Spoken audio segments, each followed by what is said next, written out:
Welcome back to our live training session. We're on day 2 here of calibrating our engine with our Emtron system, and we're going to be taking a look here at dialing in our cold start and our warm-up enrichment fueling, as well as our transient or acceleration enrichment fueling once the engine's actually warm. Let's unpack a few things here in the beginning of the tutorial to understand which tables are in play and what we're trying to accomplish in adjusting our tables. So first things first, we can see here I've let the vehicle sit for about 2 days here between filming sessions. We can take a look at the coolant temperature and the air temp. We can see there's about 22 degrees Celsius approximately. That's about what I'm seeing in the ambient conditions here in my garage right now. So the engine is cold, air temperature is cold.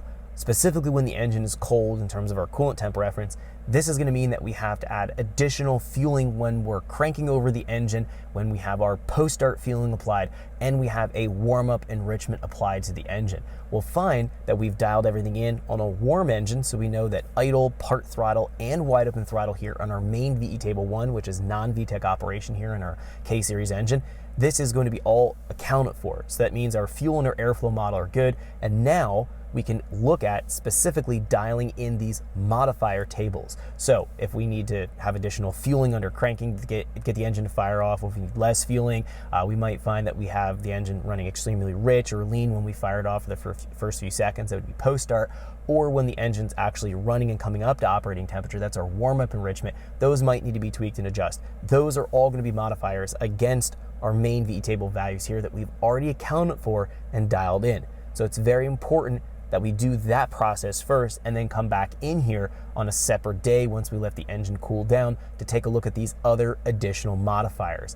If you do not have your engine calibrated and tuned very well on a warm engine, you're going to find that all of your compensations, your post-start and your warm-up enrichment aren't going to be right, and it's just not going to work out very well. You're going to find inconsistency in starting and your fueling delivery as the engine is warming up. So let's jump in here and unpack where we're at in terms of the tables we need to reference and what we're going after in terms of our calibration. It's actually very, very straightforward. We're going to be using the closed loop compensation to highlight how much we need to adjust something like our warm-up enrichment table by, and then we're going to be doing the rest by feel in terms of how well the engine cranks and fires between our prime pulse and our cranking fuel. But let's go and look at the actual specific tables here so we have a better idea of what's going on.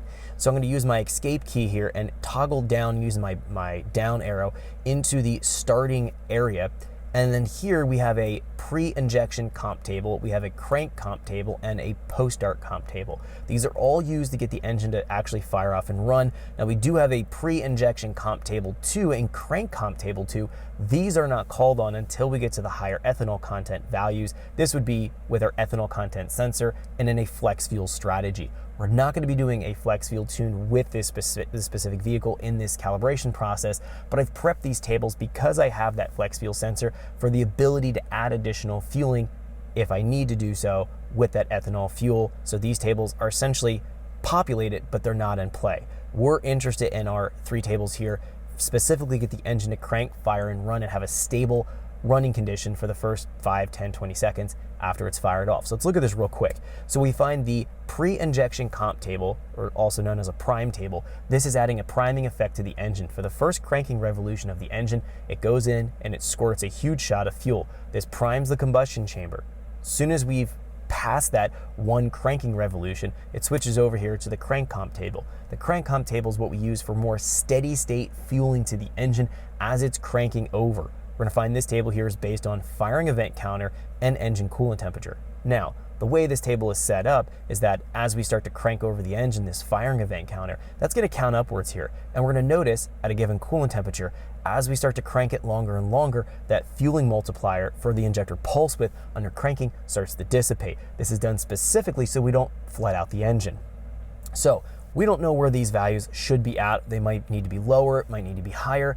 We're going to determine this when we actually crank over the engine. If the engine cranks, fires, and it runs within a second, then the values are good. If it takes a lot of cranks for it to fire off, we might need more fuel. If I have to go in and give it throttle, a large throttle input in order for it to fire off, that means that I probably have too much cranking fuel, and that by going in and opening the throttle blade up, that's going to allow it to lean out the mixture under cranking to get it to fire off. So we know on a warm engine, we've gotten these values fairly well, but now on a cold engine, we need to visit these values in here.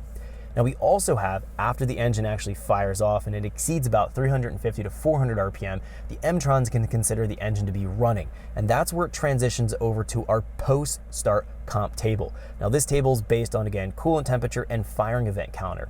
This table is going to add a bit of fuel for the first 5, 10, 20 seconds after the engine's fired off. This gives stability of our combustion when the engine's actually starting to get that initial run time and starting to fire off and run.